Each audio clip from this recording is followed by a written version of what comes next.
నమస్కారం ఫ్రెండ్స్.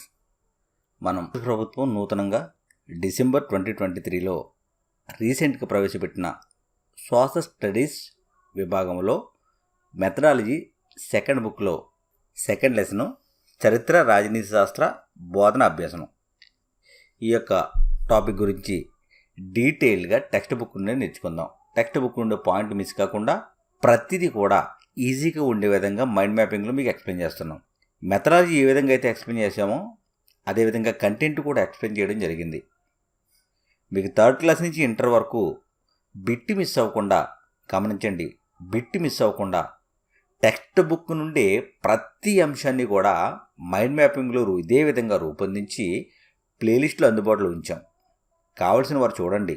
ఈ వీడియోలు తెలంగాణ వారికి ఆంధ్ర వారికి కూడా చాలా ఉపయోగకరంగా ఉంటాయి. ఎందుకంటే టెక్స్ట్ బుక్ నుండే లెసన్స్ అన్నీ కూడా తయారు చేస్తున్నాం బిట్ మిస్ అవ్వకుండా. మనం ఏ విధంగా అయితే ఎక్స్ప్లెయిన్ చేస్తున్నామో అదేవిధంగా బుక్స్ కూడా ప్రిపేర్ చేయడం జరిగింది. ఈ బుక్స్ అన్నీ కూడా A3 సైజులోనే ఉంటాయి. బుక్స్ కావాల్సిన వారు నా నెంబర్ని కాంటాక్ట్ చేసి తీసుకున్నట్లయితే అతి తక్కువ సమయంలో ఈజీగా నెంబర్ ఆఫ్ టైమ్స్ రివిజన్ చేసుకునే విధంగా సింపుల్గా సరళమైన లాంగ్వేజ్లో ఈ యొక్క బుక్స్ అనేవి ప్రిపేర్ చేయడం జరిగింది. కాబట్టి ప్రతిదీ కూడా టెక్స్ట్ బుక్ నుండే మనం చేయడం జరుగుతుంది. వీడియో నచ్చితే లైక్ చేయండి, షేర్ చేసి సబ్స్క్రైబ్ చేసుకోండి. ఫ్రెండ్స్, మీరు చూస్తున్నారు కింగ్స్ డిఎస్సి యూట్యూబ్ ఛానల్. తరువాత చారిత్రక యుగంలోనే జైన మతం. ఇక్కడ వర్ధమాన మహావీరుడు.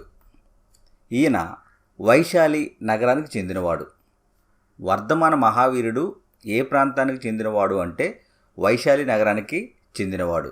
జ్ఞాత్రిక కుల క్షత్రియుడు. రాజుల వంశానికి చెందినవాడు వర్ధమాన మహావీరుడు. ఇతడు 24వ తీర్థంకరుడు. ఇక్కడ తీర్థంకరుడు అంటే గురువు అని అర్థం. జినుడుగా ప్రసిద్ధి పొందాడు వర్ధమానుడు. ఇక్కడ జినుడు అంటే ఇంద్రియాలు జయించిన వారు అని లేదా కోరికలు జయించిన వారు అనే అర్థాన్ని ఇస్తుంది జినుడు అనే పదం. జైనమత సూత్రాలు చూస్తే ఈ సూత్రాలను ముఖ్యంగా పంచవ్రతాలు అంటారు. ఇవి ముఖ్యంగా 5 ఉన్నాయి. 5 ఏంటి అంటే సత్యం, అహింస, అస్తేయం, అపరిగ్రహం, బ్రహ్మచర్యం. ఇక్కడ అస్తేయం అంటే ఇతరుల ఆస్తిని అపహరించకుండా ఉండుట, అంటే ఇతరుల ఆస్తిని దొంగతనం చేయకుండా ఉండడం. అపరిగ్రహం అవసరానికి మించి ఆస్తి లేకుండా ఉండడాన్ని అపరిగ్రహం అంటారు. ఈ 5 కూడా జైనమత సూత్రాలు. వీటినే పంచవ్రతాలు అని పేర్కొంటారు. అదేవిధంగా బౌద్ధ మతం. బౌద్ధ మతానికి సంబంధించి గౌతమ బుద్ధుడు, ఇతడిని సిద్ధార్థ గౌతముడు అని పేర్కొంటారు. గౌతమ బుద్ధుని పేరేంటి అంటే సిద్ధార్థ గౌతముడు. ఇతడు శాక్య తెగకు చెందిన క్షత్రియుడు. శాక్య తెగ, ఆ తెగకు చెందిన క్షత్రియుడే గౌతమ బుద్ధుడు. ఇతని తండ్రి పేరు శుద్ధోధనుడు. రాజధాని అయితే కపిలవస్తు. తల్లి పేరు మాయాదేవి. అయితే బుద్ధుడు పుట్టిన 7 రోజులకి తల్లి మరణించింది. తల్లి మరణించిన తరువాత బుద్ధుడిని ప్రజాపతి గౌతమి పెంచడం జరిగింది. ఇతడి జననం చూసినట్లయితే లుంబిని వనంలో మాయాదేవికి జన్మించాడు. ఇక్కడ ప్రజాపతి గౌతమి. ఈ ప్రజాపతి గౌతమి అనే ఆవిడ గౌతమ బుద్ధుని యొక్క సవతి తల్లే. తల్లి మరణించిన తరువాత ఈమె బుద్ధుడిని పెంచి పెద్ద చేసింది. అందువల్ల సిద్ధార్థ గౌతముడు, ఈ గౌతమి పేరు బట్టి సిద్ధార్థ గౌతముడు అని పేరు రావడం జరిగింది. గౌతమ బుద్ధుని భార్య పేరు యశోధర, కుమారుని పేరు రాహులుడు. ఈయనకు జ్ఞానోదయం గురించి చూసినట్లయితే గయ అనే ప్రాంతం వద్ద అశ్వత్థ వృక్షం కింద ఈయనకి జ్ఞానోదయం అయింది. ఆ కాలం నుండి ఆ వృక్షాన్ని బోధి వృక్షంగా పేర్కొంటున్నారు. సిద్ధార్థ గౌతమ బుద్ధుడు ఈ జ్ఞానోదయం అయిన నాటి నుండి సిద్ధార్థ గౌతముని బుద్ధుడు అని అన్నారు. ఈయన బోధించిన మతాన్ని బౌద్ధ మతం అన్నారు.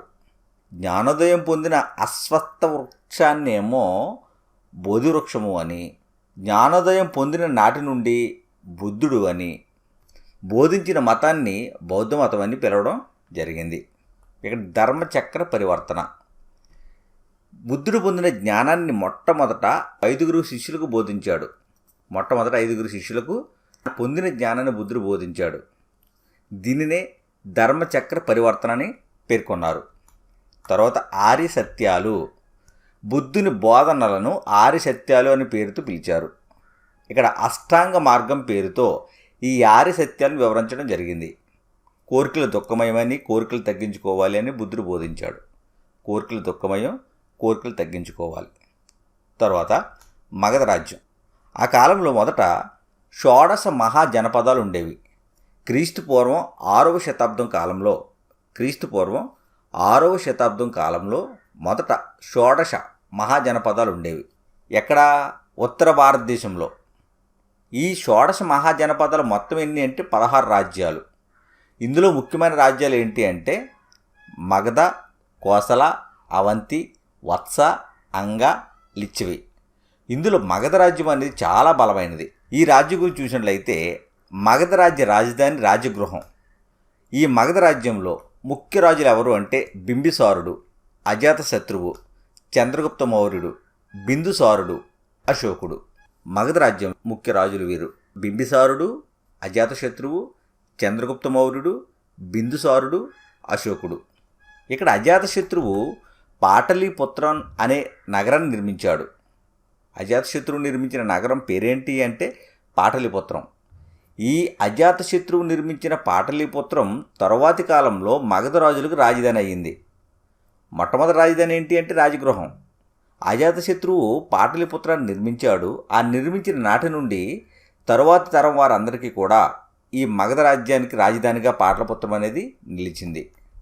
తర్వాత ఆంధ్ర శాతవాహనులు.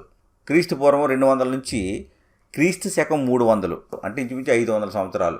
ఇక్కడ మనకు టెక్స్ట్ బుక్లు 450 సంవత్సరాలుగా పేర్కోవడం జరిగింది. ఆంధ్ర శాతవాహనులు పాలించిన కాలం ఎంత అంటే 450 సంవత్సరాలు ఇంచుమించు సుమారుగా.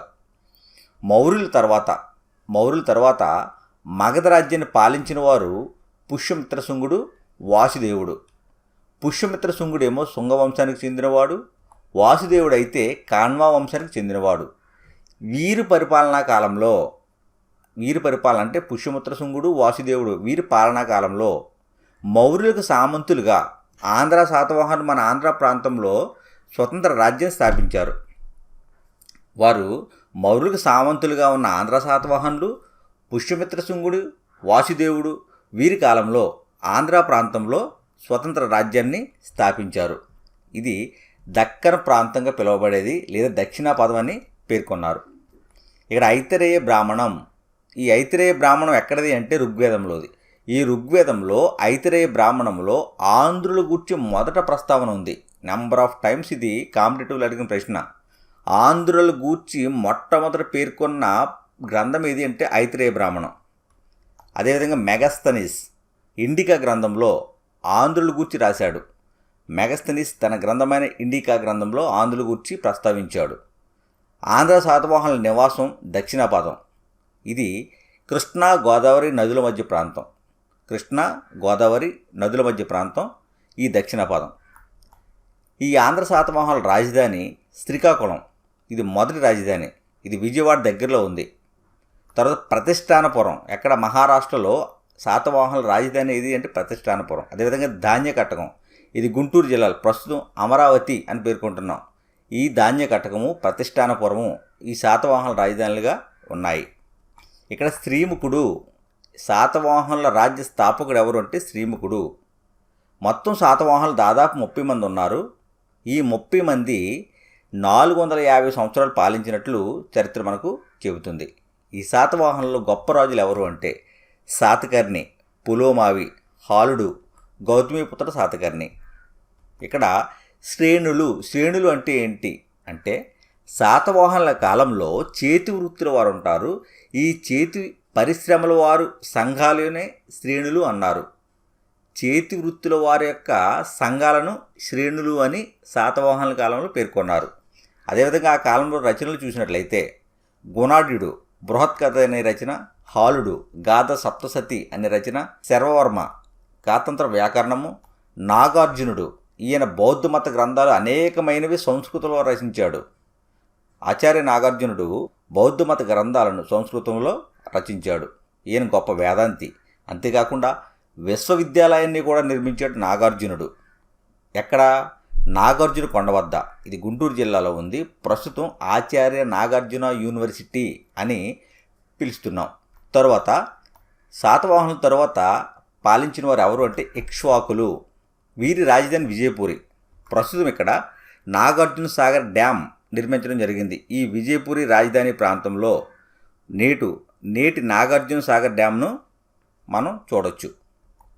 శాతవాహనులు ఇక్ష్వాకుల కాలంలోనే రోమన్ సామ్రాజ్యంతో వ్యాపార సంబంధాలు బలపడ్డాయి. రోమా సామ్రాజ్యంతో ఆంధ్ర ప్రాంతంతో వ్యాపార సంబంధాలు ఎవరి కాలంలో బలపడ్డాయి అంటే శాతవాహనుల కాలంలోనూ ఇక్ష్వాకుల కాలంలో బలపడ్డాయి.